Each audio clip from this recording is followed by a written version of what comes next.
And we are live, ladies and gentlemen. Welcome to Rumble in the Taco. This is the Angriest Chicken Open for the Rastakhan's Rumble expansion. My name is Willie Dills, and I'm going to be streaming the top 4 for you guys. And before we start, let me go ahead and just let everybody know who that top 4 is. So we have Xeric versus Ambrosius in semifinal number 1, and Bigwig versus SC Freeberg in the second semifinal. Now, this was a really fun and very quick taco, which is great, which is how we want them to go. I just want to thank all the people who participated, because we didn't have a single, not a single match dispute. Not a single time did somebody put in the wrong score or screw something up. None of that happened. It was just smooth sailing all the way through. So thank you guys for doing a great job with that. And then I also wanted to talk about what I did this time around. It was something what we tried for the first time, and that is that I played in the taco, and there was a bounty on my head. So I basically had a group of non-meta-ish decks that were meme decks, but that were not. They weren't terrible, right? The idea was that I wanted them to be good enough to potentially win, but not high win rate decks, right? To give people a solid chance at beating me. Here's what happened, though. I ended up running, I think, into pretty decent lineups and matchups for myself, because the Elemental Shaman deck that I played, if you play Hagatha early enough, you can outvalue even a Control Warrior. So that's what ended up happening. I was able to win my matches, and so there was nobody who took down that bounty, which means that bounty will get folded into the random prizes that will be awarded later on. So the way this works, top 4 will all be awarded with 15 packs, and then random participants in the taco who did not get into the top 4 will also be chosen at random, like I said, to win packs as well. So I'm going to announce that in the Discord that was for the Battle 5, but if you get a friend request from Garrett or myself, that's why. So you got to make sure you accept that, because you have to be friends for a certain amount of time before you can be gifted the packs. All right, I'm going to go ahead and let the players know that they can start, and we'll just jump right into this action. We are on a delay, so if you're talking to me live in chat, I'm not going to see you for a while.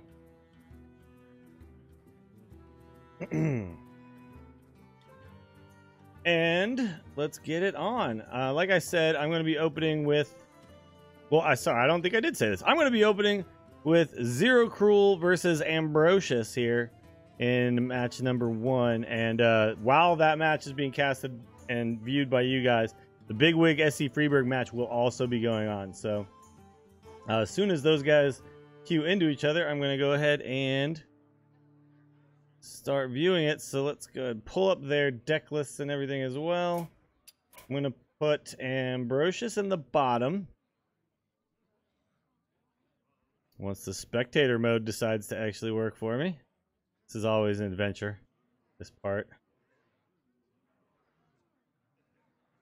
I literally clicked it and then it decided to just freeze for a while. You know, just Hearthstone stuff. Alright, so going into the Ambrosius thing, and then Xeric on the top. Okay, I'm going to check out their match page and see the bans here. So, looks like, let's go ahead and, boom, we're in the game. Alright, here we go. Looks like Xeric will be playing a Paladin, and it looks like a Secret Paladin, which I haven't seen in quite a while. Very fair, only pumping out 1 dude per hero power. And we've got Ambrosius, who's on a mid-range hunter, the Master's Call, the Candle Shot, the Dire Moles, the Flanking Strikes, the Animal Companions, and boom, just goes ahead and throws down the Dire Mole right there. Let's take a look at the bans here. Ambrosius had his Warrior band, so that means the Hunter, the Mage, and the Priest have gotten through. Xeric has also had Warrior band, which means that Priest, Mage, and Paladin are through. So that's quite interesting. I'm going to pull up these lists here so I can see what's going on in the list that we're actually looking at. So it looks like the Ambrosius mid-range hunter kind of tops out at Savannah Highmane. Runs a single Tundra Rhino. Obviously runs the Dire Frenzies and the Deathstalker Rexar. And looks to be a very standard list, running a single Hunter's Mark now rather than the double Hunter's Mark, which was usually a staple, but now with it costing 2, a lot of people have gone down to a single Hunter's Mark. Not that it's completely out of the deck, it's still a very powerful tool when you need to kill Lich King. You know, 2 mana to do so is a pretty decent deal. Especially when the deck is running, you know, double Spring Paw and double Candle. Oh, actually only running 1 Candle Shot. Never mind. But double Dire Maul, double Spring Paw. All these types of things are able to get through. Also, double Unleash is in the list here. Looking at the Secret Paladin list, this is a fairly aggressive looking list. Double Call to Arms. It's got the Corpse Taker package in it. Corpse Taker, but without Ziliax. So the way Corpse Taker gets buffed is basically through Righteous Protector and Argent Squire. And then a single Thrallmar Farseer to give it Wind Fury. One of the key cards in this deck is also the Call to Arms. Pulls out your Secret Keepers, pulls out Knife Juggalos. Yeah. And then, of course, it's got, at the top end, a single Vine Cleaver, Sunkeeper Tarim, and a single Fungalmancer. So, a couple of really tempo-based, board-centric decks here to start with. This is one of the interesting things about this mid-range Hunter is that oftentimes on turn 3, just playing a Master's Call is a really strong play, even though it's an anti-tempo play, because the way that all your minions work, they're all going to come out and support each other on turns 4, 5, and 6. These minions get more powerful when you can play them in conjunction with each other, rather than just curve out, play one at a time, and kind of snowball that effect, continue to make value trades, take the board, things like that. It's a very interesting way to kind of look at playing a tempo deck, is to take an anti-tempo, completely turn off, just to draw 3 cards, because what they end up doing is they end up regaining you tempo and you swing the board back in your favor in a really strong way. Especially with cards like Scavenging Hyena, Spring Paw, in conjunction with things like Timberwolf. So Xeric deciding whether it's time to just chuck down this Corpse Taker, but now, you see, the Corpse Taker is no longer getting Wind Fury. It does still have Taunt and Divine Shield, I believe, but yeah, deciding rather than throw a single 3/3 down, wanting to get a little bit wider on the board. Interesting call. I mean, the Flanking Strike was most likely always going to happen there, but in effect, he was able to protect the Knife Juggler there, and now might get some sweet value out of it. Able to drop 2 minions here, get 2 knives. Doesn't quite get the result he's looking for. May decide to go ahead and trade this in. I mean, after getting a little bit of Juggalo value, you may want to just release this Juggalo and just say, hey, I got what I needed out of it. Now we can just make this trade. Now, yeah, I like that a lot. I think against the Hunter, it's really important that you keep their board clear, especially when there's threats like Scavenging Hyena out there. Tough turn here now for Ambrosius. This is a pretty intimidating board. It would be more intimidating if the Corpse Taker had Wind Fury, but can't have everything, you know, can't always get what you want. The Spring Paw Dire Frenzy is kind of an interesting play, just because Spring Paw with a Dire Frenzy is always nice to be able to draw into later on. He might need that type of board swing. Right now, not having Unleash the Hounds or anything like that, is going to have to find a fair way to get through this board. Looks like we might actually see a Scavenging Hyena this turn. Ah, no, I like this too. Double Timberwolf. And also throw down Dire Maul along with it, and this will get through the major threat on the board, which of course was the 3/3 with Divine Shield. A little bit of a brick out here for Xeric. Redemption is not awful, especially when you have this Righteous Protector on board. But obviously, there's more impactful draws in the deck. Namely things like Blessing of Kings, Bellringer Sentry, Call to Arms, all of those. But, you know, the Redemption is definitely going to be effective on this. Essentially, he's going to take 3 attacks to get through this single Righteous Protector. Of course, the Vine Cleaver on 7. One of the best possible cards there. Alright, so here's a slight punish, but I don't think you could really play around that effectively. I think we're going to see a Lynx, maybe a Scavenging Hyena kill command on this turn. Considering whether the Dire Frenzy might be better, though, but I like playing the Scavenging Hyena with the kill command, I think. You need to aggressively take this board right now. And this is the most aggressive way to do so. And right now with Zero Cruel at 30, this kill command is not necessarily required for face damage. You can go ahead and use that for board control and value.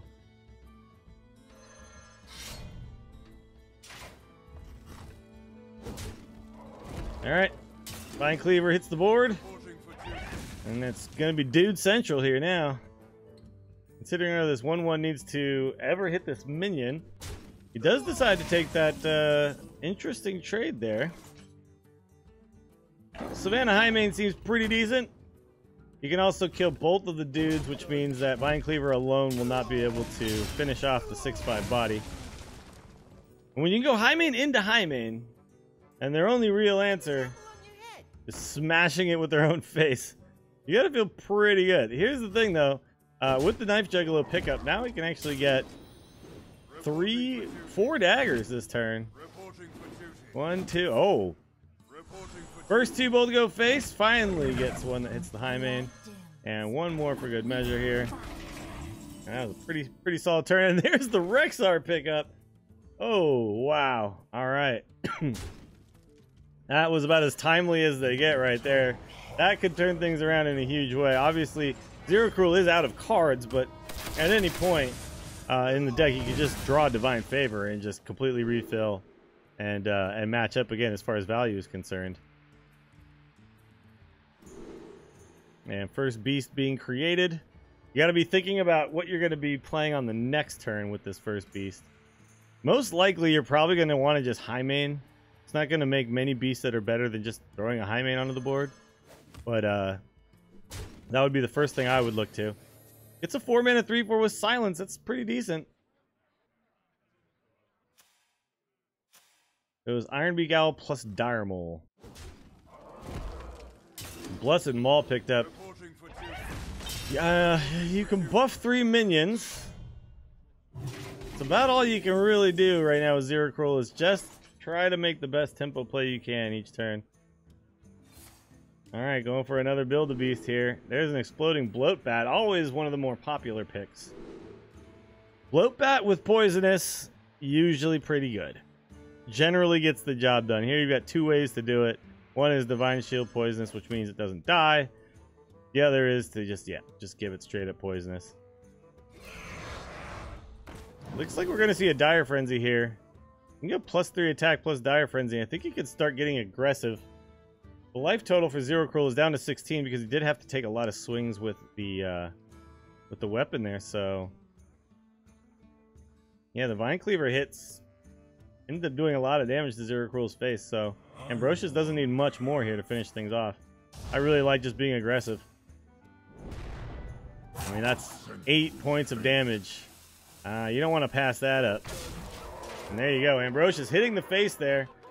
This board will be clear going into next turn, but, you know, there's just tons and tons of continued pressure with these Build-A-Beasts. Eventually, you find a charged beast or a beast that the Paladin won't be able to contend with, so. And I think if you're Zero Cruel, you're just swinging face with this weapon because it's never hitting a minion ever again, is it? You're at 8 health. Decides not to, though. The Life Drinker seems good. It deals damage. Do a Life Drinker Silverback Patriarch here and just make a decent body with a big butt on it. Looks like that is exactly what we see. And there you go. 3 more damage dealt to the face. And it seems to be only a matter of time before Ambrosius is going to get the last bit of this damage through. And be able to take down this first game. The power of Hunter. I mean, that Rexar pickup. Alright, able to get through the zombies, but has to take 4 damage in the process. Obviously, there is no Hunter hero power anymore, so gonna need to find damage, and that's damage. In fact, no matter what this secret is, that Unleash gets through. I'm not sure Ambrosius is fully aware that he has 100% lethal, but let him go ahead and build a beast anyway. Why not? 1 is going to hit the dude. Get down. And the other hound gets through, and that is game number 1 going over to Ambrosius. So Ambrosius will now be up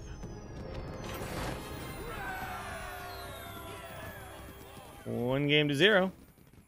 Hunter off the board.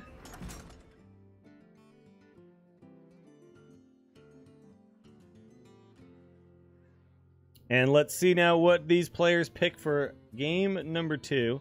That means that Ambrosius is left with Priest, which is he's playing the Master Oakheart. I call it Big Booty Priest.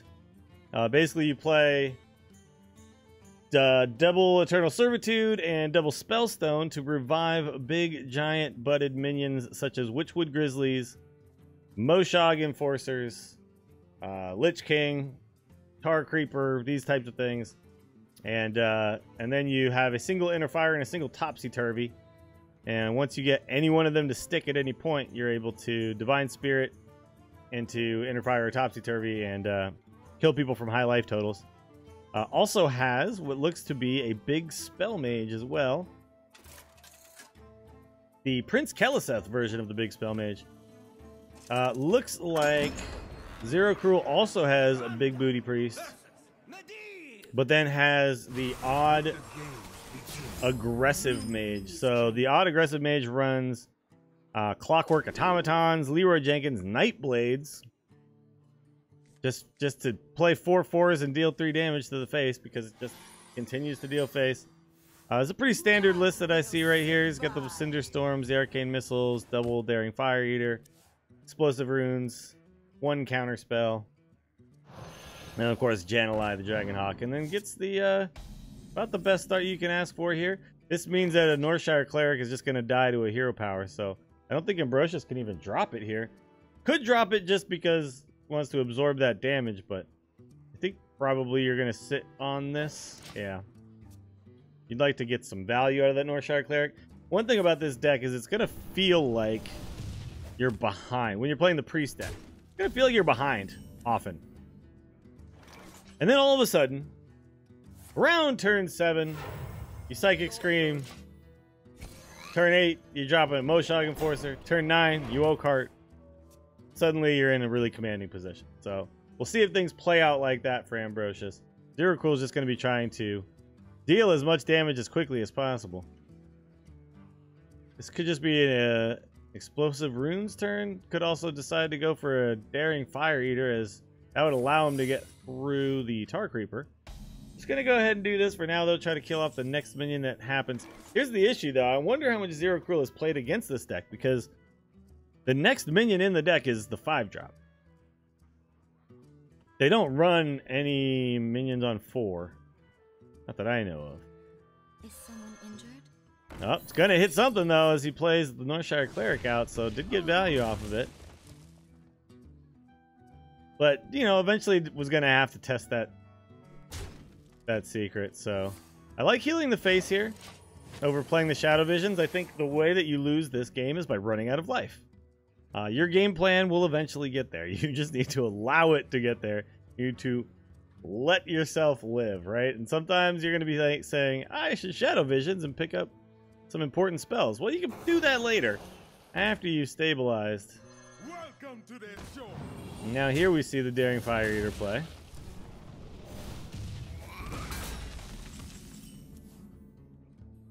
So now you probably want to go for the Shadow Visions because you picked up a Spellstone. This is going to pump up your Spellstone.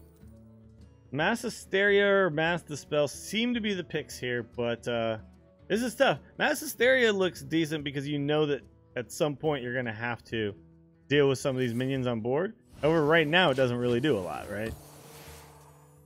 Goes for the Mass Dispel. The other pick there, actually, now that I think about it, you could definitely make an argument for Power Word Shield just because of the fact that you know, this is open deck list, right? So both players can look at the other player's deck list. But you know that there's Counterspell in Zero Cruel's deck. So you may need to cheaply proc that Counterspell. Okay, this has got to be a Mass Hysteria turn, I think. Let's see, are there any bad outcomes? I don't think so. I think no matter how the first attack goes... Yeah, no matter how the first attack goes, this always clears the board, so...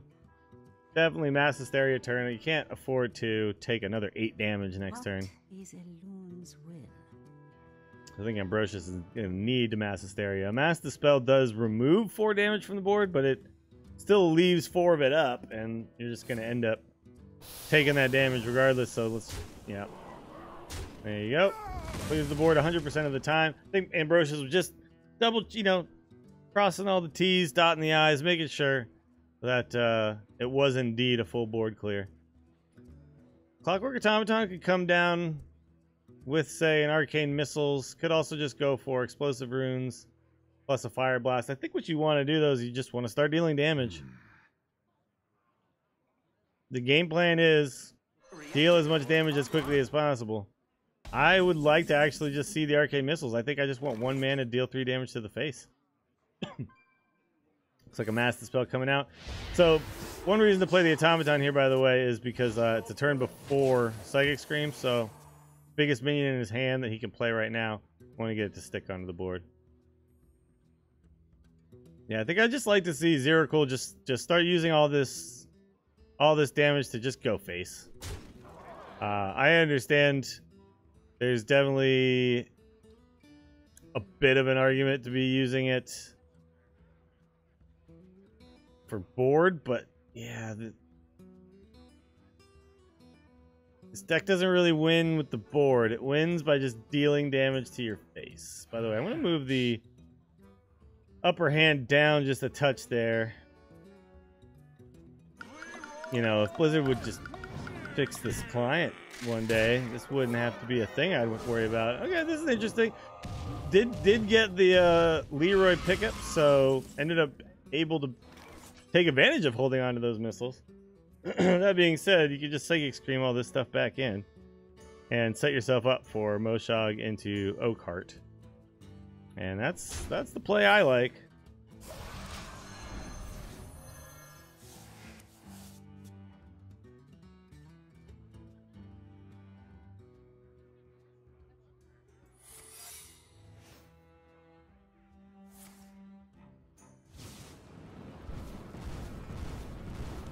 All right, Zero Cruel sees the game plan, understands that basically it's going to have to be over soon. He goes for the Lich King. The Lich King is more pressure.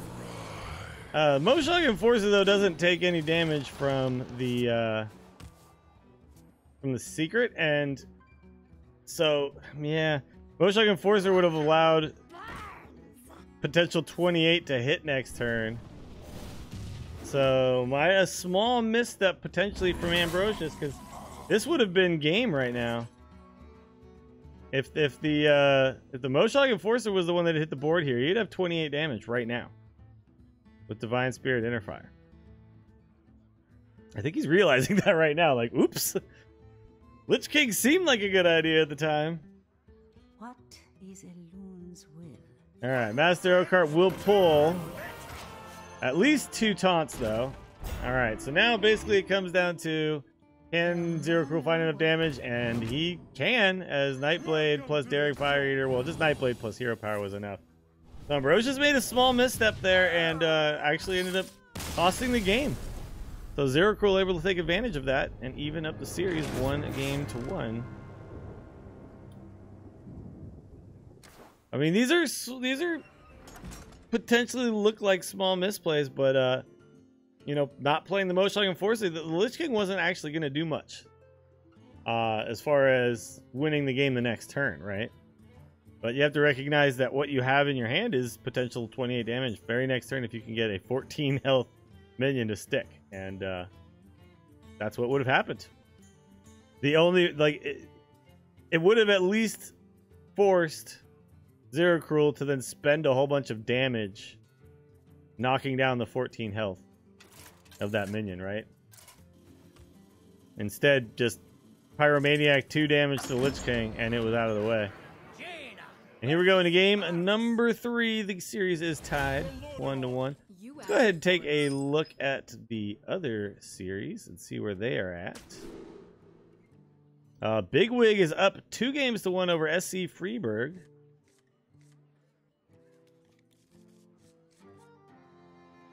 Where here we are tied 1-1. All right, so we've got Ambrosius with the big spell mage versus the secrets paladin of Zero Cruel.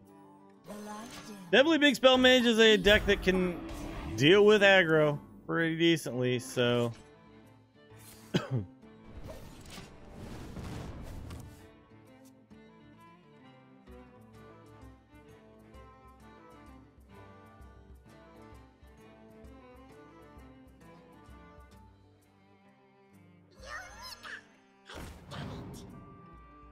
all right, going for the hydrologist. Interesting here is what secret is actually good against a big spell mage. Probably repentance, as they are, yeah, they do play some minions. Not a lot of them. And outside, yeah, and outside of Arcane Keysmith, well, actually, Dragoncolor Alana, it's not very good against either, but Sindragosa, it's great against. Sindragosa cards are, yeah, cards like Lich King. Looking at the list, though, Ambrosius is not running Alexstrasza.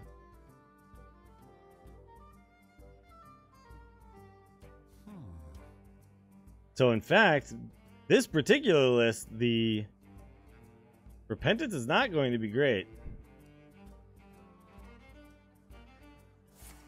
Looks like we're going to see Coin Blessing of Kings. Going to try to start actually getting some of this damage to go through. Gonna need to get this damage to hit. Like, it's hard to get continued minion damage as the secret paladin here. So I like just going ahead and pushing for it now. This might actually prompt Ambrosius to use one of these polymorphs rather than an Arcane Keysmith. I think that you can still afford to be patient, and I think I would have liked to have seen the Keysmith there. You could take secrets that protect your face, you know. So, but just decides, no, I just want to get rid of this damage ASAP. Bit of a funky spot here, but the Rabble Bouncer does a decent job of protecting. Unfortunately, he's not able to mix a ping in with that. Ziliax is a pretty poor one in because it doesn't actually do any healing. It's going to hit a bubbled minion. So yeah, I think just throw the Rabble Bouncer down. Put 7 health in the way of these minions and just try to buy some time and find some of those big spells. Try to find the meteors and the blizzards and the flame strikes. Bunglemancer likely going to go in between the Corpse Taker. Oh, wow. Okay. No, this actually I like a lot. I like putting it there. I mean, the thing is, it doesn't make the Corpse Taker a 5/5 going forward. But I was thinking you were going to make this a 5/5, and then this would be a 4/2, and then there would be an awkward trade initially, but then you'd have this continued potential damage from the 5/5. This is a little bit more efficient on this turn, allowing Zero Cruel to potentially get more value out of this minion. If it gets 2 more hits, right? Because most of the time it probably only get 1 more turn of attacks. This might actually open it up for 2 more turns of attacks, so I think it was the correct call. Spellbender is the pickup, and looking at the deck list, the only thing that's really ever going to hit is the Blessing of Kings. We've already seen one of those.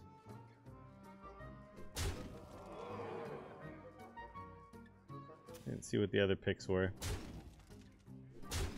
But yeah, Ambrosius is taking a lot of damage and taking it quickly. Down to 3. Zero Cruel could even go for some YOLO juggles here. I quite like that, actually, as you got the Divine Favor in hand. It's just going to go ahead and just drop a bunch of secrets. I like just emptying the hand here, personally, if I'm Zero Cruel.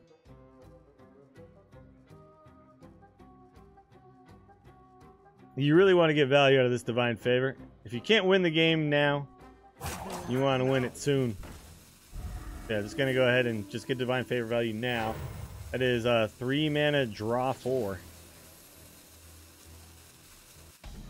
Finds a weapon. Weapons deal damage. Gonna have the Juggalo into Call to Arms combo. So this will get repented, but it's not gonna do anything to a Ziliax. But still, this is only gaining 3.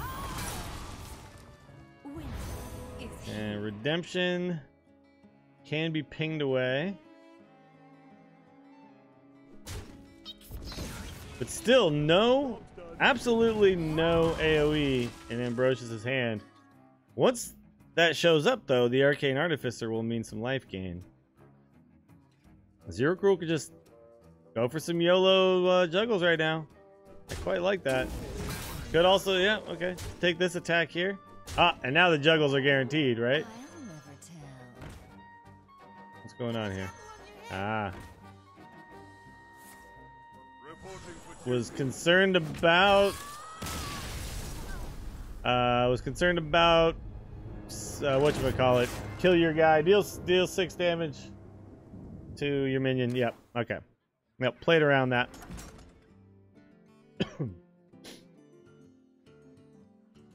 Yep, that was the proper sequencing there.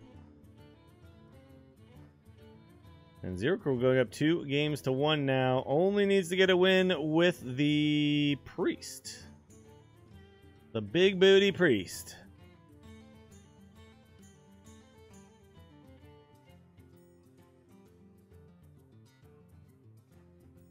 So that means we're just going to have to wait and see what Ambrosius picks. Ambrosius still has the Priest and the Mage back. I'm thinking about the Priest versus the Mage matchup. There's definitely some great ways to deal with the large minions that the Priest will be putting out. As you've got, you've got meteors, you've got polymorphs. Polymorph is a pretty important card, I think, is if you can make the death pool a little bit worse for cards like Lesser Diamond Spellstone and Eternal Servitude, then perhaps you can prevent guaranteed Moshog Enforcers coming back over and over and over again. Let me go ahead and just Daring Fire Eater now. Just doesn't want to allow any value off of this Northshire Cleric. Northshire Clerics are scary. I get it. So Zero Cruel is going to have to just pass here on turn 3. Not a super uncommon thing for this deck to be doing. And Ambrosius now just going to go tempo out the Gluttonous Ooze. And I think Zero Cruel is just going to have to decide, do I just go ahead and burn this Massive Spell now? And I think I like doing it. Right now your hand is pretty weak. You're not doing very many proactive things, and you'd like to be doing some proactive things at some point. So, pretty unproductive turn for Ambrosius here, though. A lot of the times this is how these games are going to start with 2 decks like this, right? They're 2 somewhat reactive decks until their game plan really kicks in. And both of them, their game plan kicks in the late game. They're not doing a lot early on. All right, Divine Shield, or Divine Spirit and Inner Fire now, both in Zero Cruel's hand. Also a Moshog Enforcer and a couple of Eternal Servitudes. So pretty well set up to go ahead and deal a whole bunch of damage in a hurry. Truth is found in death.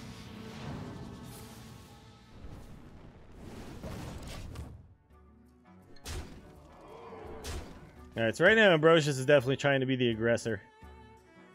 Realizing they're going to have to finish it off before Zero Cruel gets fully set up. I like this a lot here. I like just go ahead and using the Divine Hymn now. The Divine Hymn is not necessarily going to be used for healing up minions and then attacking, because usually you're going to do that against much more tempo-based board-centric decks where they're attacking into your large taunt minions and you just need to get a bunch of healing on them before you can then Divine Spirit Inner Fire them. So yeah, I think you're not going to get much more value than just a heal for 6 to the face. Zero Cruel now has the ability to choose to Psychic Scream this board, which then sets up for the Moshog Enforcer. Now, basically here, really trying to avoid the Polymorph, but doesn't really have a play around for it. So, basically, Zero Cruel just has to hope that it's not in Ambrosius' hand. All right. Does Zero Cruel have a read? There's no way to have a read here. Zero Cruel has played literally one minion the entire game, so it's basically, please don't have it. Gonna get the good news here when the meteor comes down. That does mean that Xiliax gets to hit. It's buff Xiliax. That's a princified Xiliax. Gets to hit the face, but yeah, Zero Cruel's got to be pretty happy about this outcome. Gets to go ahead and double servitude here as well. Just needs one of these to live. Decides not to. Okay, just spacing them out a little bit.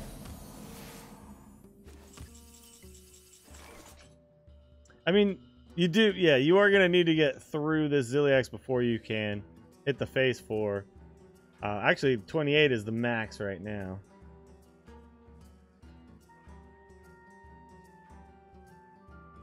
And Ambrosius is at 30 with the Xiliax on board.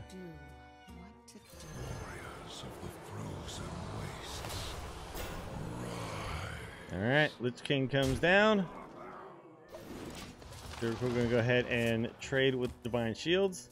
Death Group is interesting. There are definitely not a lot of minions in Zero Cruel's deck, and if you take one of the important ones, you could potentially run out of steam.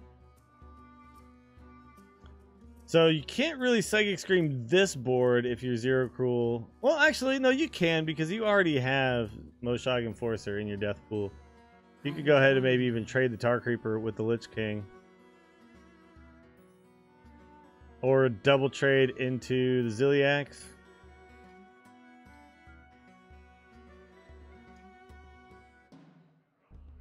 It feels like you just need to get these taunts out of the way so that you can start setting up for that big alpha strike.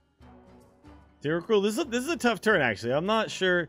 There's no great way around this right now because of the fact that Shadow Madness does not hit the Xiliax as it's been buffed by Keliseth. Zero Cruel is hovering over that Divine Spirit. I'm wondering if he's potentially thinking of a plan that involves... Okay. I don't know. Just going to go ahead and Mass Hysteria now. I think I would have liked to have seen some attacks made first.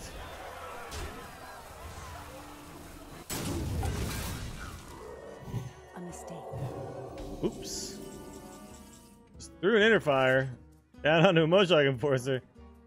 Yeah, I think Zero Cruel was a little confused as to what to do there, and I'm not going to fault him for that. That was a really, really difficult turn. I think I just liked the Psychic Scream there because there wasn't a great way through that, and you already have your Moshog Enforcer in the death pool for your Eternal Servitude, so... Yeah, a bit of a, you know, rote panic happens to the best of us.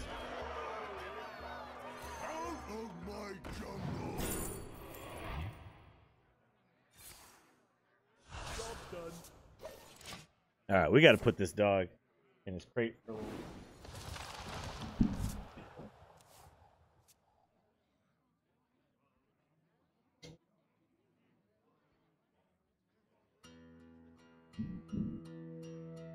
He's being a little terror out there. All right, back to the game. Zero Cruel now. Facing down Lich King plus Staring Fire Eater plus Stonehill Defender, and now decides to Psychic Scream. This is one of the trickiest things about playing this big booty priest is that not only do you have to get one of your big minions to stick, you have to remove the taunts from the other guy's side so that once they do stick, they get to attack face the next turn. Alright, Ambrosius now deciding, is it time to just drop this Frostlich Jaina? And I think it's never really not time to drop a Frostlich Jaina, but just gonna go ahead and Lich King again. I would have liked the Jaina, I think, just because it gives you the +5 health, but it also gives you the ability to start freezing things. But yeah, looking like Ambrosius has definitely stabilized in this game. There's a Spellstone. But if you're Zero Cruel, yeah, there's not a lot of great things happening right now. I think, yeah, Eternal Servitude for a big Enforcer is probably your only real play. I'm wondering if he has to go all in and just do the Divine Spiriting now. Gonna go for the Inner Fire without the Divine Spirit. Just make it a 14-14. I don't dislike this at all. In fact, I'm looking, and there's no polymorph, so there's no great way through here.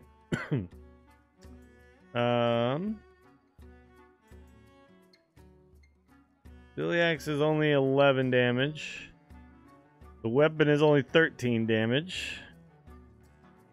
Could go for, like, a Syndragosa.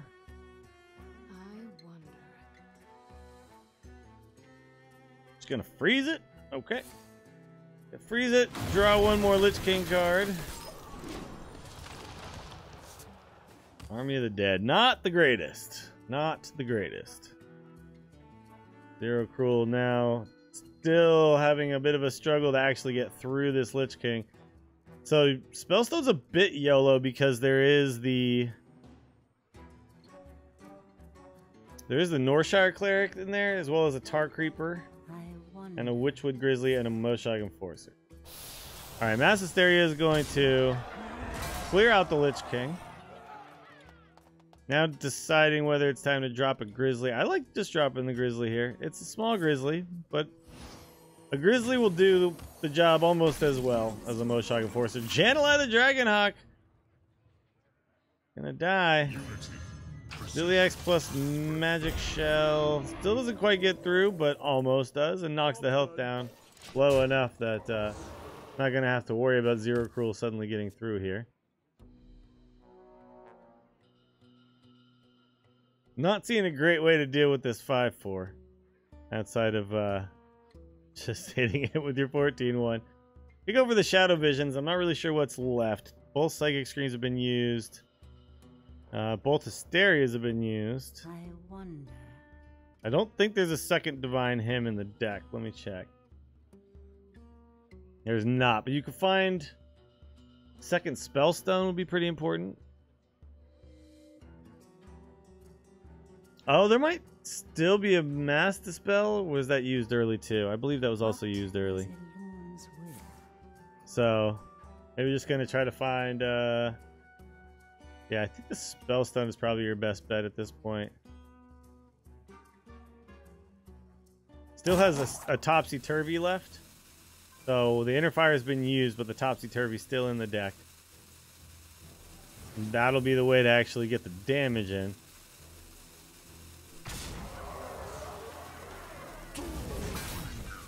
Alright, here comes one Spellstone. Let's bring back 3 and a 2/14 is part of that. Ooh. Artificer not actually going to go along with anything useful here. Use the Blizzard on a single 14/14, so I think this could be enough with a Topsy-Turvy pickup because Shadow Madness is in the hand. No Topsy-Turvy. Could go hunting for it, though, with the Northshire Cleric.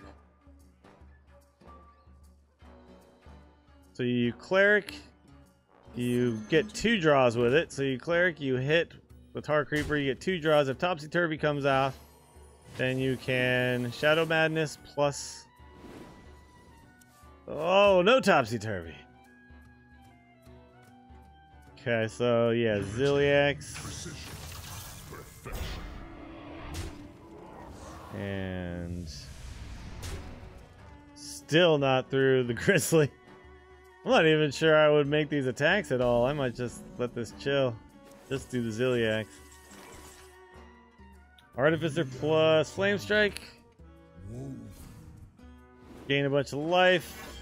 Playing our free Arcane Tyrant. Does it? Oh no, does, because the ping is still available. Yeah, no, actually does get through the Moshog Enforcer here as well, so Zero Cruel might be just out of ways to get this done. There's the Topsy-Turvy. It was the next card in the deck. All right, what's left for the O card to pull? Is there another Moshog Enforcer actually in the deck? I think there might be. This is where Zero Cruel needs to rely on either a deck tracker. Oh my.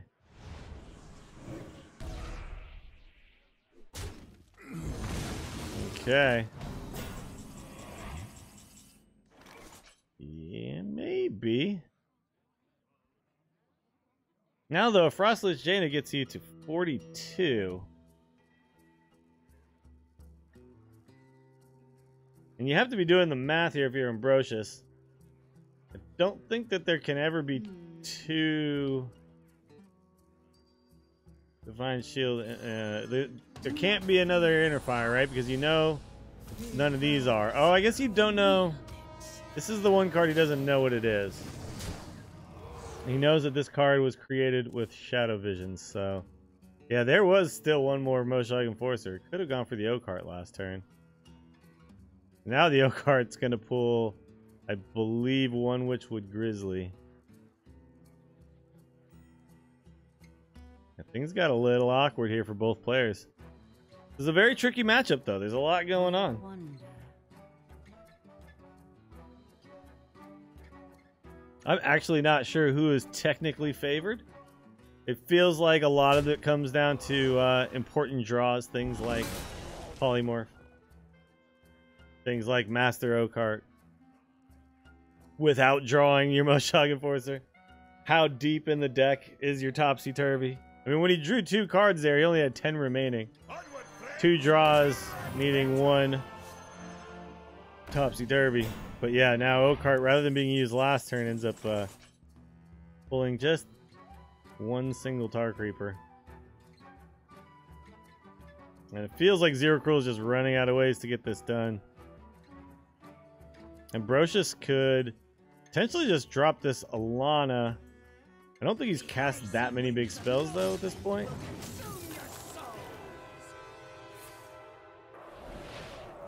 But could be just going, could decide to just go for the kill here. Picks up a Nixia. Probably a little too slow to ever really see play. Also, it's kind of a worse Dragon Color Alana at this point.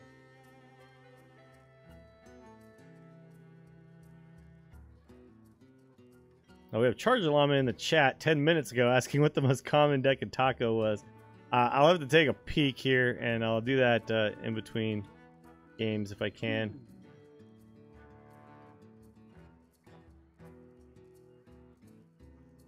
Yeah, Zero Cruel just really needed to get that Moshog Enforcer out with the Master O-Cart the turn earlier, I think. Alright, let's check out what's going on with the other series. Looks like Bigwig has pulled it out.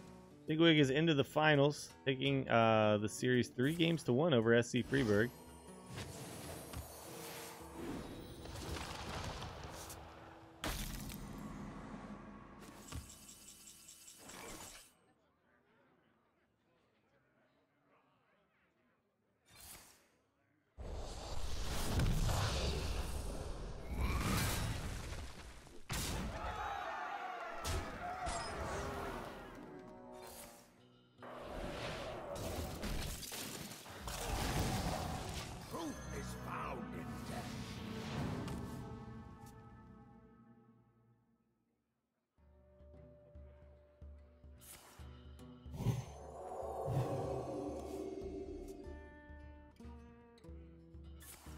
Doing a little adminning here real quick.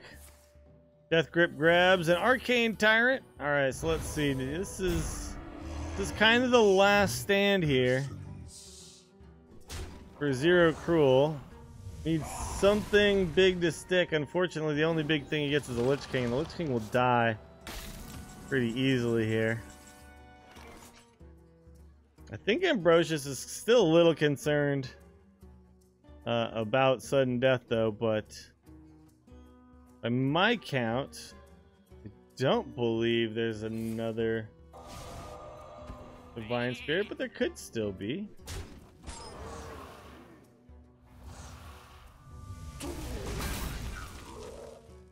The deck track is showing me some weird stuff here, so I'm not really sure. Let's see, we've got 11, 12 damage right now, so 2 off of lethal for Ambrosius. Now needs to decide, is it worth it to push this 8, or am I concerned about dying? I think pushing the 8 is okay, especially if you put a Stonehill Defender in the way. Can also throw a Shield Bearer up as well, and still get the ping. But yeah, I think I like trying to finish the game here. Alright, so what is the very last card?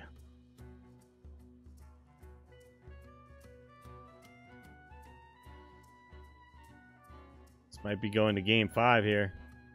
which would be a mirror match between these two decks. By the way, this has been since the nerfs that happened on February 5th. This has been the most popular deck according to Hearthstone Replay. hsreplay.net.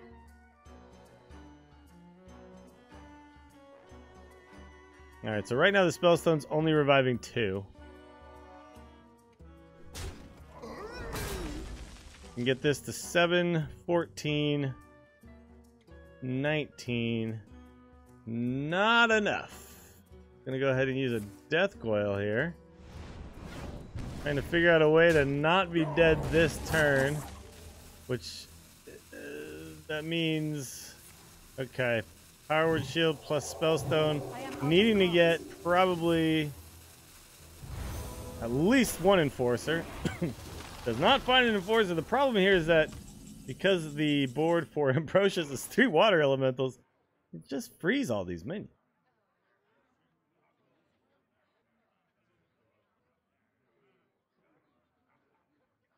It's actually a little bit trickier for Ambrosius though, because I think Ambrosius has to think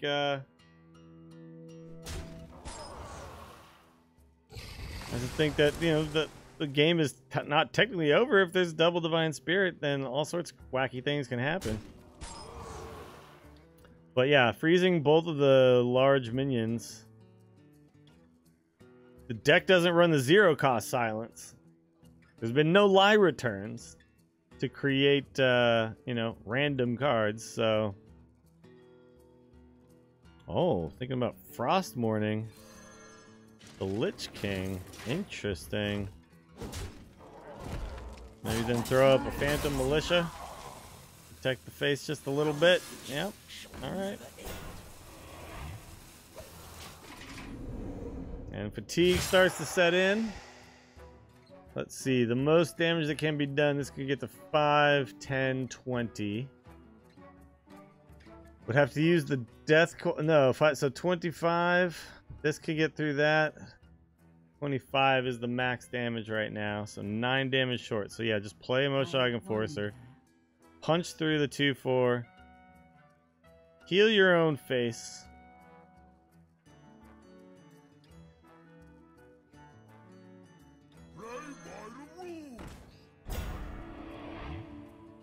Actually, no, what I like here is I like killing 4/4 goes into 2/4, and 5/4 goes into one of these, goes into the 3/2.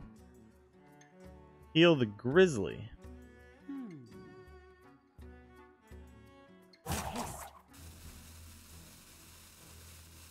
Okay, using the Death Coil though.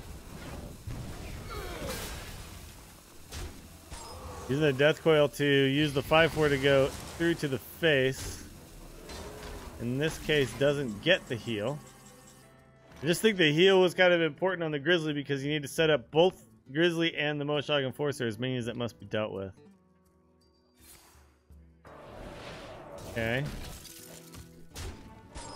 Lich King comes down though, and that's the 3rd Lich King of the game? There's a lot of Lich Kings that have been played in this game for sure. And I don't think there's any other way through now, because with 2 minions that have been frozen.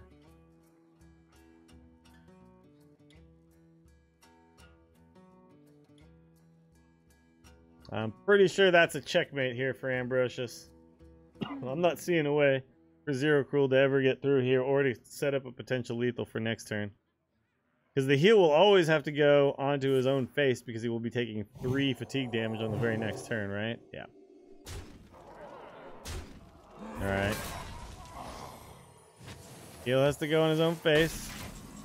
The most this can ever do is 24. The Doom Pact removes all the minions from the board, and there are no more minions remaining for Zero Cruel. And that's going to do it. This series is tied.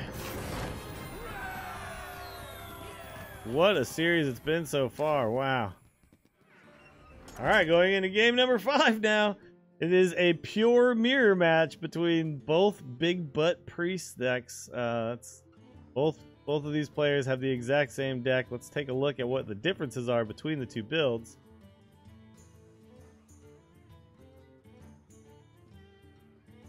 There are none. These are exact replica copies of each other. This is the exact same deck I was playing on ladder at the beginning of the season. I went 14-1 with this deck on day one of the nerfed meta, so February 5th. So yeah, and I tweeted about it, and we talked about it. I talked about it a lot on stream. So here we are. It's a very popular deck in the Angriest Chicken community, and for good reason. It's a great deck. Master Okar potentially a keep for Zero Cruel in this matchup. Neither of these players are gonna be doing a whole lot for a long time. So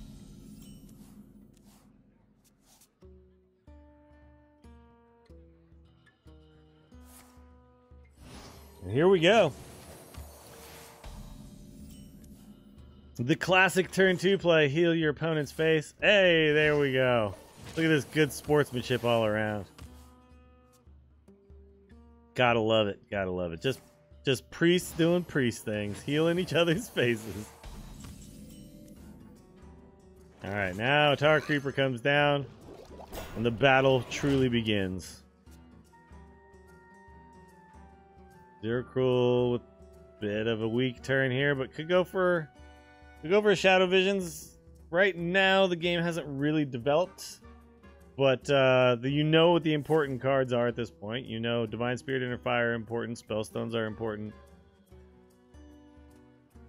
I think I like taking the Divine Spirit.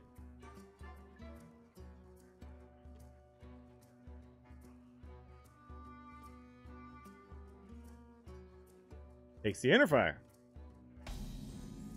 Essentially, though, the Inner Fire and the Divine Spirit are kind of interchangeable at this moment in the game. There's 2 extra copies of either in the deck.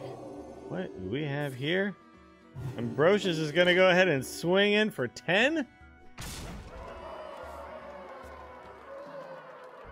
You know, this is actually fairly smart, because with knowledge of the deck lists, how Zero Cruel deal with this?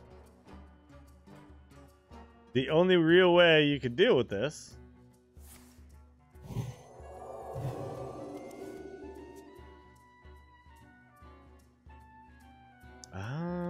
not a fan of that play. I would have liked to have just seen Zero Cruel just go ahead and Inner Fire this Tar Creeper down to a 1/1.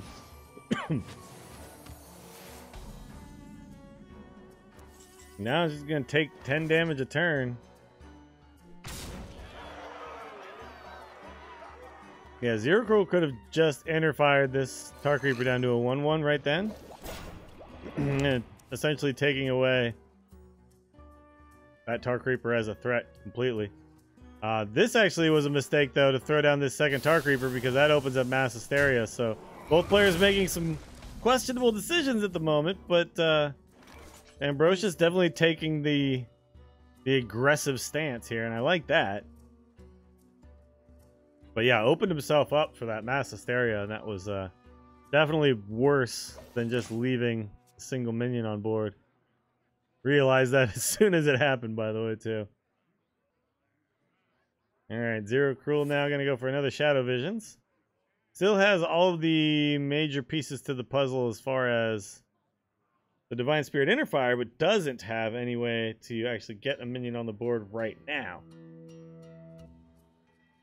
Does, however, have the Master O card, so come turn 9, gonna have plenty of minions.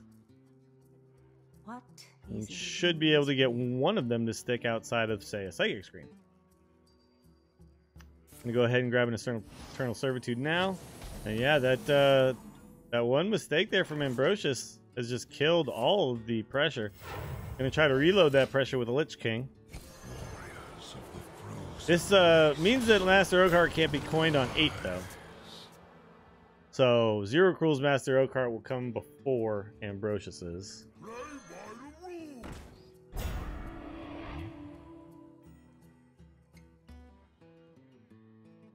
Gonna go ahead and topsy-turvy his own Moshog. Again, understanding that neither of these decks run Shadow or Death.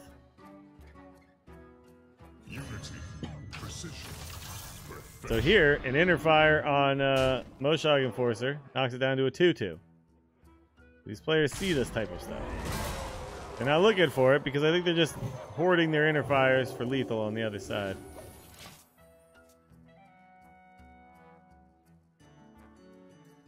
Okay, but Oakheart can hit the board now. If I'm Zero Cruel, I want Oakheart as soon as possible. I don't want to sit on this Oakheart. There you go. The longer you wait, the more likely it is your opponent has a Psychic Scream. Alright, Oakheart.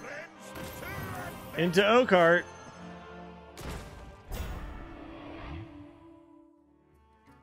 Gonna go ahead and knock the shield off. No life to be gained anyway, as Ambrosius is at 30. There is a Psychic Scream picked up now, but you want to trade some stuff off before you do any of that. Let's see. Could go for potentially a Powered Shield into a Shadow Madness type of play here. Because if you're able to Shadow Madness, say, the other 214, then you could go 320. Nah, you wouldn't be able to clear off this Ziliax. This is actually a pretty touchy turn here as well. Oh my god. Just gonna Psychic Scream all these minions? What about your minion? Well, you know what, though? Ambrosius has 2 Tar Creepers in the death pool, and Zero Cruel has Moshog Enforcer in the death pool.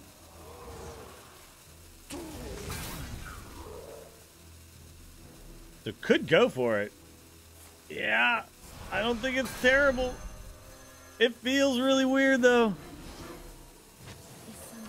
But it does keep Ambrosius' Deadpool from having Moshog Enforcers in it. Ooh, tricky thing here is if you play your own Moshog Enforcer.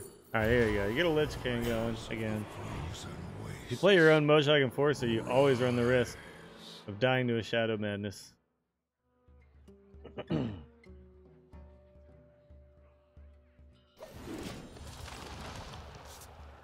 Okay, that's a lot of potential damage coming up here. Ooh, Zero Cruel revives a 214. I think dies. It doesn't die with double 214. I like this. But they both have to be aware of Shadow Madness.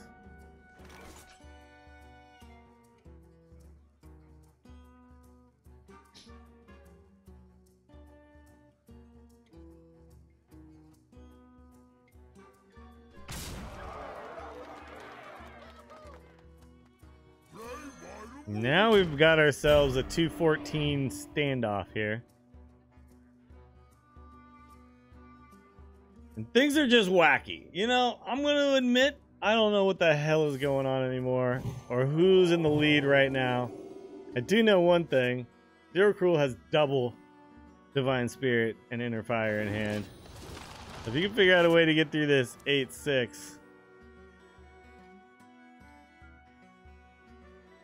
Alright. I see the play. I see the play. You ready? This is how you win this game right now if you're Zero Cruel. I found lethal, you guys. You mass hysteria. I wonder. So first you run your 1-5 into the 216's shield.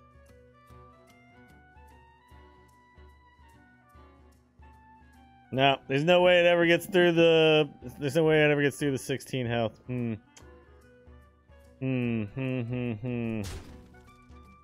Well, what you could do... Jeez, yeah. This is touchy. I don't know. Ziliax feels like it should be on the board. Yeah, I think he's Ziliax plus Tar Creeper here. Oh my god. I can't wait to see if this deck is a real thing. I really want to watch Frodan, TJ, Admirable, and them try to cast these games. Alright, gonna remove this 216 here. I think that's a positive move. A mass dispel. Whoa, wait a minute. I'm pretty sure he just missed lethal. Yeah, he could have Shadow Madness first, then mass dispelled, then inner fired. He would have had 12 plus 8. No, I don't think that was actually lethal, was it? It was close. It was close. Oh wait, this is 22 exactly here. Oh yes. No, he did do it in the right order. Okay. Yeah. If you steal the other one, then you don't have the heal? No, he had the heal either way. Okay, never mind. It was lethal either way you did it.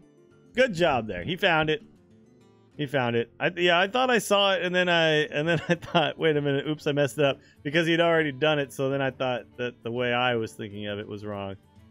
But Ambrosius found it. Ambrosius moves on into the finals. Congratulations to him. My goodness, what a game.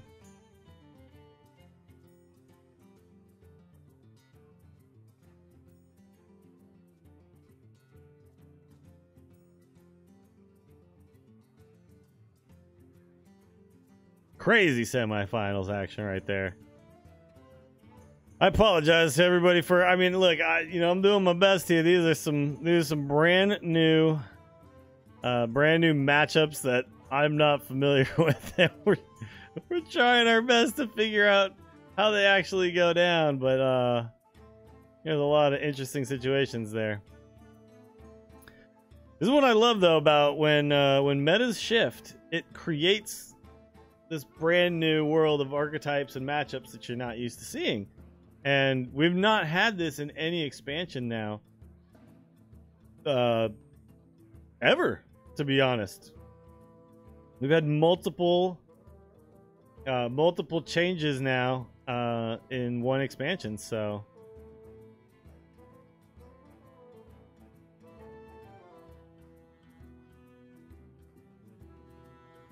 all right. We got Bigwig versus Ambrosius. I'm going to go ahead and let them know they can do their bans.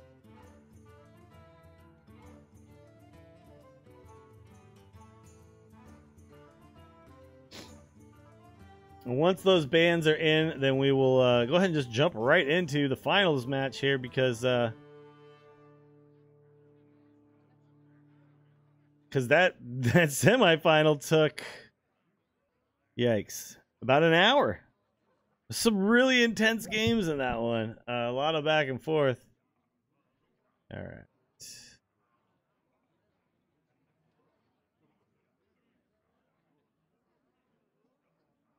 Go back to the bracket here.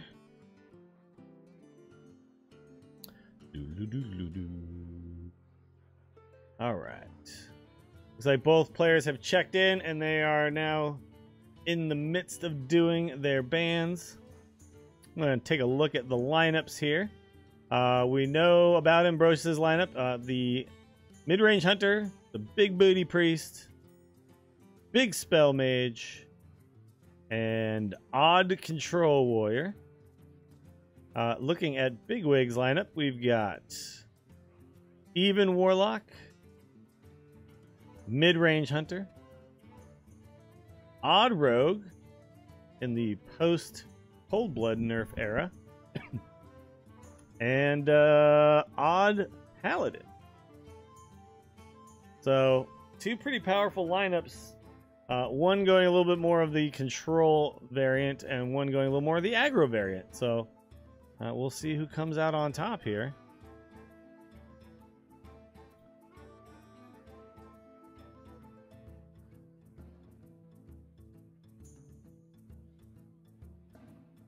Somebody asked earlier what the most popular decks were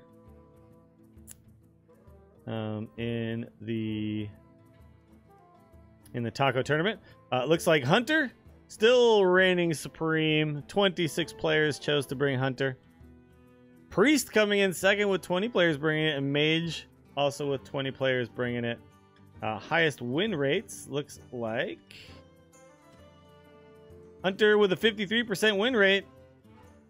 Paladin, whoops, no wait. So yeah, Hunter 53, Mage 53, Warlock 60% win rate. Rogue was 67% though. The Rogue definitely actually the #1 deck as far as win rate is concerned. Interesting. All right. Let's get into this match.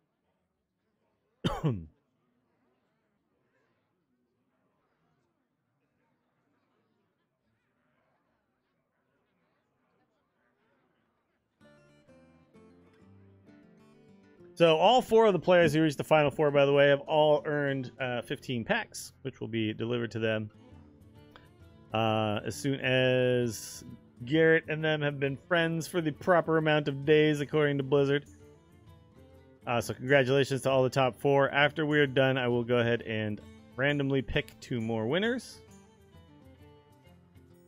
And looks like we are jumping into the games right now. Let's go ahead and begin spectating. We've got Ambrosius versus Bigwig.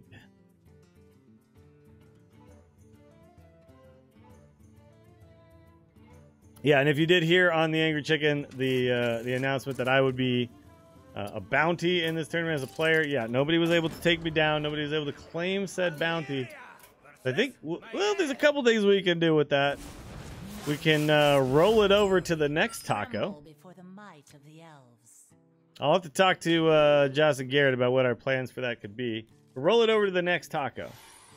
None will survive. That could definitely be one way to handle it. Okay, there we go. Now I can see all the cards. All right. So here's Odd Rogue from Bigwig versus Ambrosius Mid-Range Hunter. This is exactly how Ambrosius started last match. Let me go ahead and get into the game for you guys. There we are. So interesting for Bigwig to stick with the Odd Rogue, and I actually respect this choice quite a bit because even though I do think Cold Blood was one of the best cards in Odd Rogue, it certainly doesn't mean that having a 2-mana deal 4 dagger is suddenly somehow not worth your time or worthy of making a deck incredibly powerful in the meta. And here you see Bigwig still getting off to the same explosive starts that Odd Rogues were always known for. Ambrosius hoping for a Misha here. Finds it, and that's pretty huge. Oh, and now there's an Edwin Van Cleef. Well, taking the Cold Bloods out does make more room for things like Edwin Van Cleef, so that makes a lot of sense. Here, I think we're probably going to see the dagger plus the South Sea Deckhand could come down and clear out this 4/4. Could decide to hold back on the deckhand, but I like just pushing through and maintaining this tempo lead. Hunter around turn 3 doesn't often do much other than, say, second Animal Companion, or generally they Master's Call. And obviously Master's Call, as we talked about in the last match, means that they're taking a turn off. Then generally turn 4 is pretty good after that. Not a lot of strong things to do here for Bigwigs, so likely to just see 3 hits and a dagger. Well, 4 hits and a dagger because, you know, you're going to re-dagger anyway. But most of the time, Hunter's not going to be able to clear off all 3 of these minions. I think Bigwig might even be considering just dropping a 3-mana 2/2 here. Just trying to give him the most possible targets for turn 5 Fungal Mancer. But no, I'm going to go ahead and just re-dagger. Because right now, if you look at Bigwig's hand, this Edwin Van Cleef's never going to get that big. I actually might have enjoyed seeing the old tempo Edwin Van Cleef on turn 4 there. All right, some Spring Paw plus Crackling Razor Maw potentially. Or, no, actually, yeah, I like this. In preparation for the Fungal Mancer turn. This is why the 3-mana 2/2 might have been the best play last turn. But can go for the Cobalt Scalebane and just dagger attack the Timberwolf here, creating 2 pretty difficult to deal with threats. Yeah, I really like this. This is tough now all of a sudden because You know, let's say you were to go for something like Unleash plus Crackling Razor Maw. If you miss, you pretty much have to get +3 attack or poisonous. It's somewhere around 40% to get one of those two options. Finds the +3 attack. That's pretty big, but it still leaves behind this 1/4. Oh my god, doesn't take it. Gonna leave behind the 5/5. The +3 attack would have meant that the 5/5 could have been dead, although there would still be a 4/1 with Divine Shield on it. Decides to take care of the Divine Shield first. Interesting decision. We'll see how that ends up playing out. You could see Diremaul plus Fungal Mancer here. I like that quite a bit. Dagger goes into the 3/2. 7/7 pushes face damage. Alright, suddenly Ambrosius is staring down a very large, very scary board. And even a flanking strike double trade here leaves up 9 damage. There's no great Rexar plays here, but potentially Rexar could set you up for the next turn. Unfortunately, it leaves 13 damage in play. I gotta say, that's a yikes for me, dog. That is... Oh, boy. This is, you know, I guess I gotta give Ambrosius credit here for having some friggin' balls right now. Not sure I understand the double attack there. A Tundra Rhino deals 2, a Flanking Strike deals 3. If you were to double attack, you'd probably want to do it into the 7/5. I don't think it's gonna matter in the end though. Sitting at 2 life against the guy with a 3/2 weapon and 3 large minions. Gonna have to find a real good beast here. That's not the beginning he's looking for. I think we're gonna see Bigwig go up 1-0 here. Can't even think of what you can find with this tracking.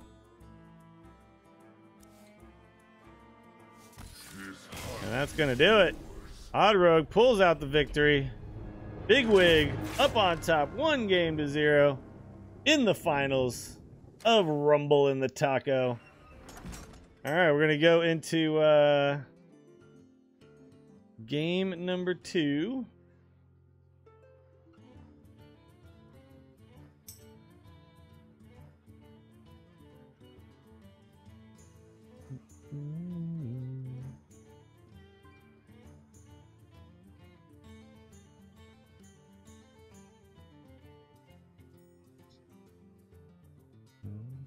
So that leaves Bigwig with Odd Paladin and his own mid-range Hunter. 2 really strong decks that generally are able to find a single victory over multiple attempts. So this next game is really, really important here for Ambrosius. He's going to probably need to find a win now so as not to give whatever deck is remaining for Bigwig 3 shots at it, right?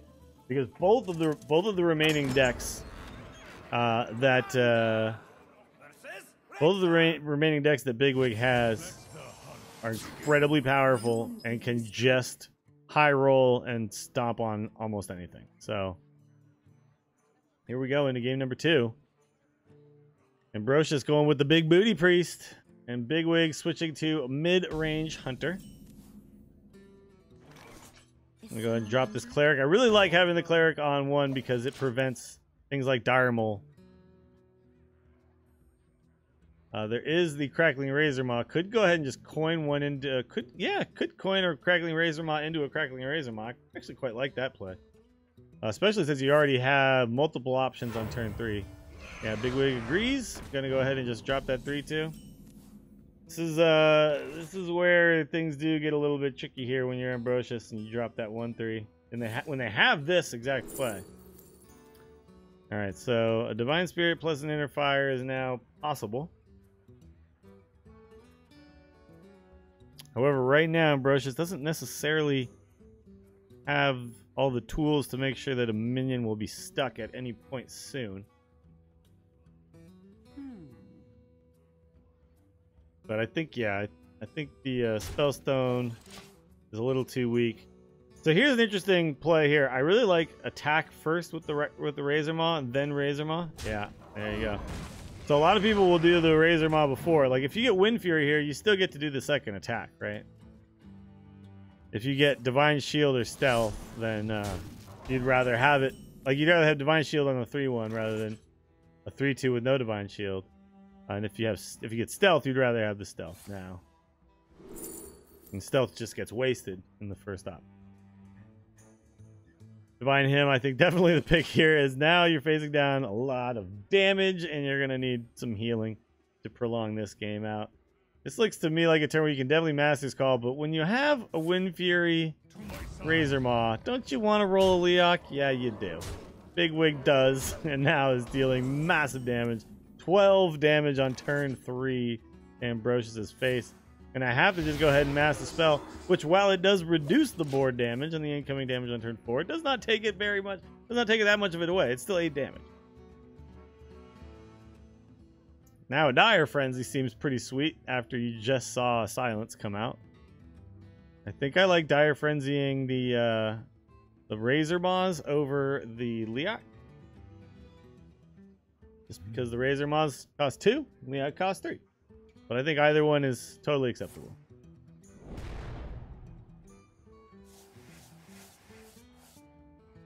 The Leok is more useful with things like Unleash the Hounds, however, though. So, all right, and Ambrosius, woof. Divine Hymn plus a heal, heals for 8, going up to 12, and there is 13 damage on the board. That's going to do it. You can interfire the 3-1 down to a 1-1. But even then, it's 8, 9, 10, 11. Now, there's a Leok pickup. That's GG. And Bigwig with quick 2 victories to go up 2 games to 0 here. And now only has to find a victory with the Odd Paladin. That was just, I mean, that was just absolute a fire draw there for Bigwig. You saw the turn 1 Cleric just get countered by Crackling Coin Crackling. And here we go into game number 3. And Ambrosius now on the ropes. Whoops. Gonna need to find 3 wins here against an Odd Paladin deck. And let's take a look at that Odd Paladin deck, see if there's anything interesting about it. Got the Corridor Creepers, which are pretty common in the Odd Paladin. Oh, the single Witch's Cauldron, right? With the single Divine Favor. I like that. In fact, I actually like removing Divine Favor completely for the single Witch's Cauldron. But no, this is a fairly straightforward common build, with the Witch's Cauldron being there to sometimes provide a ton of mid-game value, and sometimes find things like Bloodlust, Lava Burst, just win games for you, right? So really powerful build here. All right, Bigwig looking for one more victory to take home the Rumble in the Taco. Ambrosius gonna need to find lots and lots of help here, and probably some solid draws against some brickouts from Bigwig, to be quite honest. Reporting for duty. A nice start here for Bigwig. He's going to be able to apply plenty of pressure early on. There are really nice answers for Ambrosius so far, but I think the key card now is Eternal Servitude. Because if you can get Tar Creepers up, Witchwood Grizzlies up, and then you can revive them. That's another really important card, though. The Mass Hysteria pickup. That's going to help Ambrosius clear multiple big boards. You can get to the Psychic Scream, suddenly you can turn this game around.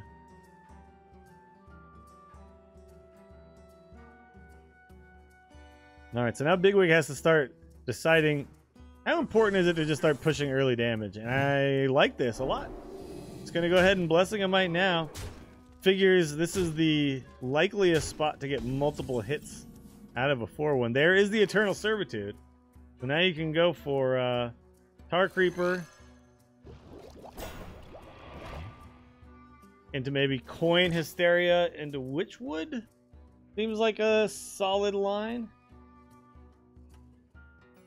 You definitely need to be Mass Hysteriaing next turn, because next turn, turn 5, is the Fungalmancer and Frostwolf Warlord turn.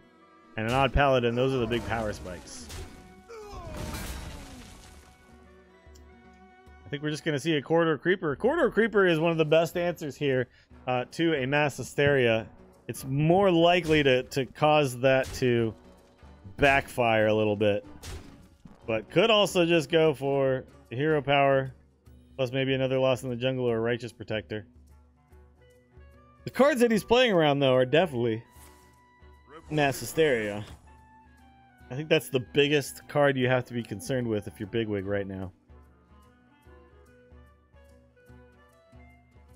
Alright, 7 minions on board. 7 attacks will occur. Oh, gonna coin the Grizzly instead. Alright. I liked the Mass Hysteria there, and I think you're gonna see why here in a second, because that's a 10-10.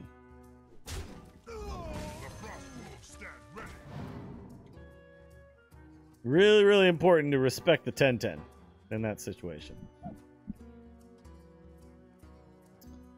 It's too early to be able to Psychic Scream away 10-10s. Even when you revive Sweet Witchwood Grizzlies, they die to single 10-10 attacks. Wow, what a pickup. Looking for ways to deal with 10-10s? Well, have I got the solution for you? It's called Mass Dispel. And then follow that up with a little Power Word Shield. I definitely like the attack there on the Righteous Protector. You don't want that thing. Oh my goodness. What a top deck. So much value. 5 Shaman spells being picked up now. An Unstable Evolution being one of them. With a Corridor Creeper in hand. Oh my god. And a Wind Fury. I mean, now that you've got the Corridor Creeper unstable, I don't think you need to go for the full value here. I really like this. Oh my god. Picks up a Tyrion on the very first evolution. And this is a turn before Psychic Scream can happen. So yeah, Mass Hysteria, I guess.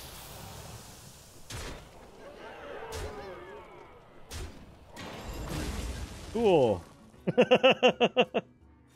Alright, Inner Fire, turn it into a 1-1. There you go. It's a little itty bitty Tyrion Forging. Still makes an Ashbringer though. An Ashbringer still hit for 15. That has not changed. But don't take the 6 damage now. Set up to Psychic Scream all this away. Try to get yourself back into a position where winning is possible. Reporting for duty. There's a Moshog Enforcer that comes up on the next turn after the Scream. Oh, look at this though. Going for the Shadow Madness play. I love this. Gonna hold back on that Scream. Pick up your very own Ashbringer. Could potentially even just start whacking face with this thing, because you do have the Psychic Scream coming up. I think I might have whacked the face there. I think I might have done a little face whacking.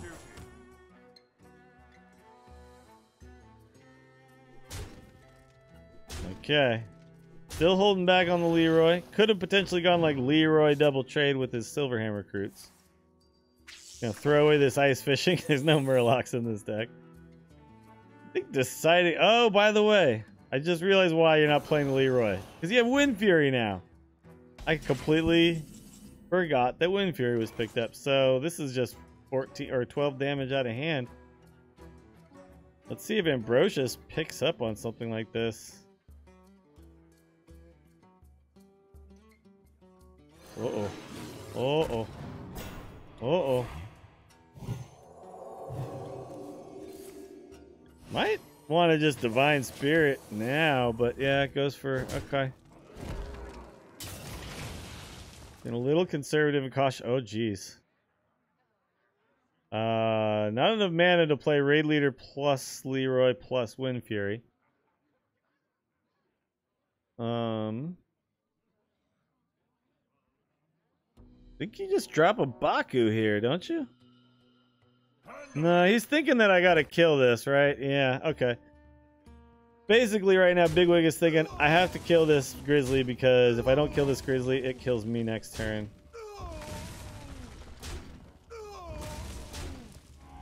And yeah, you definitely need to be aware that on the backswing, Ambrosius can just win at any moment. So Servitude makes a big Grizzly. Ziliax comes down, gains a little more life back. So right now, swinging at the minions, you just spent 15 damage on these minions. Feels bad, man. It's definitely been a lot of choices to make in every single one of these turns. Yeah, I think the Baku needs to hit now. You've got no possible way without losing your win condition to remove this Witchwood Grizzly. So, gonna have to just pray that there is not Divine Spirit Inner Fire shenanigans here. And there is not. So, I kind of just like Moshog Enforcer. Potentially even Divine Spirit the Moshog. Just make it really hard to get through that thing. Oh my goodness. Not playing the Moshog Enforcer. I'm not so sure you want to be holding Moshog Enforcers this long. I feel like playing them is generally a good idea. However, this is a lot of taunt minions in the way. Just not so sure why the Moshog needed to be held back over the playing the Tar Creeper. Which path? I mean, you just let 5 mana float. Wouldn't you rather have a 2/14 than a 3/5? I'm curious about that decision. Gonna have to maybe ask Ambrosius what his thought process was there.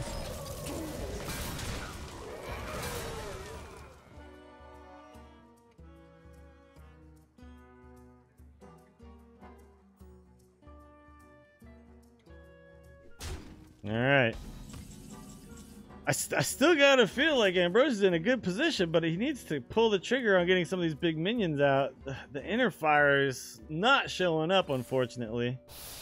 Oh, this could go poorly. Yeah, that went pretty poorly. Oh my. Oh my. All right. He has been very patient with his Psychic Scream, though. But the thing is, that might have been too patient, and now that's 16 damage with a Leroy and a Vine Cleaver equipped. Psychic Scream means dead.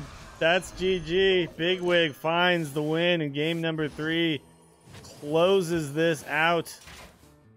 Sweeps in the finals.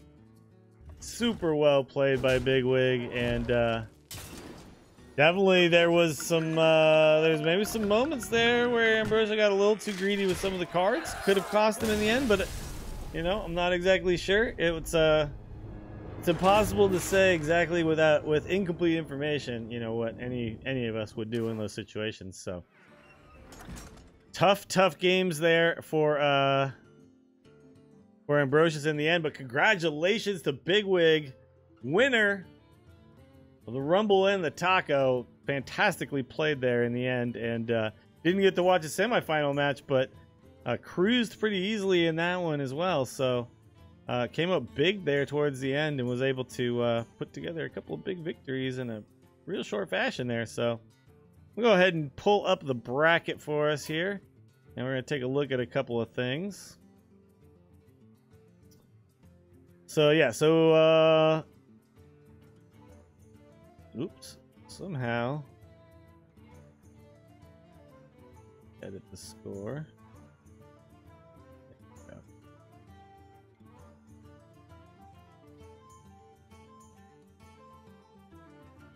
Arrow.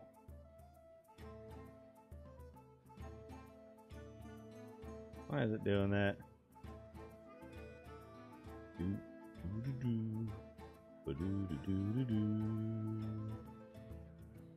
Right now it is. Stop it! It keeps going back to 3-1. It was a 3-0. It was a 3-0. I saw it.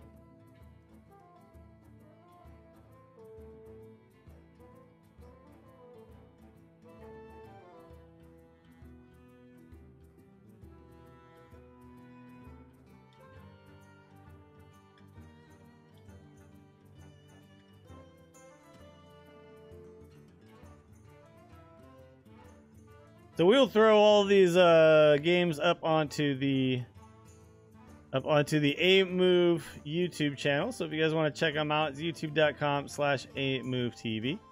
Yeah, went up 3-1 in his victory over SC Freeburg. So congratulations, Big Wig, dude. Played fantastically, brought a really strong lineup.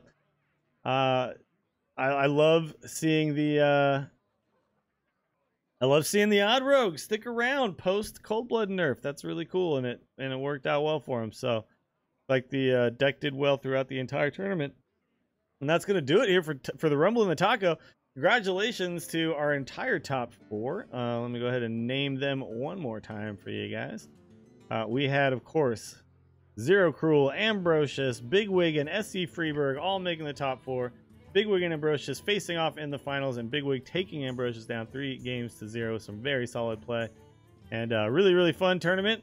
Thank you to everybody who came out. Thank you to everybody who played in it. Thank you to everybody who just watched right now. Like I said, it will go up on youtube.com/AMoveTV. If you participated and did not make the Final Four, no fear, or have no fear, because you can still win some packs. Pay attention to the Discord. That's where you will find out if you win today. If you don't have access to it anymore, you left it and you can't get back in for whatever reason, don't worry. If you are one of the winners, you will be contacted by I'm pretty sure Garrett's going to handle it this time. I did it last time, but he will contact you and we'll get the packs out to you within a few days. You just have to accept a friend request from him, and once you do, I think Blizzard requires you to be friends for like 3 days or something like that, and then you can send you the packs straight through the Battle.net client. So parting words, new meta, pretty fun. There's definitely some new stuff going on. There's some of the same old stuff going on, but it's new twists on it, new variants, and I really enjoyed watching all of these games and participating as well. And I played some meme decks and they actually did okay, so maybe there's some decks out there that people haven't really tried yet or given a chance to that could actually be pretty solid. So we'll see going forward as the experimentation continues. But if you are unfamiliar with what the hell this is, it's the Angriest Chicken Open. It's open to all patrons and all listeners of the Angry Chicken. We open it first to patrons. Patreon.com/TAC is how you become one of those. It supports the show. It supports the 3 of us who do it and allows us to continue doing that show for you. It is still the #1 Hearthstone podcast on iTunes, so please come check it out. If you don't want to be a patron but you want to support us anyway, best way to do that, leave a 5-star review on iTunes. That helps other people find the show. We record every Tuesday on twitch.tv/AMoveTV at 4 p.m. Eastern. And yeah, me, Garrett, Joss, talking all things Hearthstone all the time. So please, if you don't know the show and you haven't checked it out, or you do know the show and you don't ever come watch us live, do that. And we'll see you guys on Tuesday. We'll talk about the results here today. I'm going to sign off. My name is Willie Dills. See everybody next time.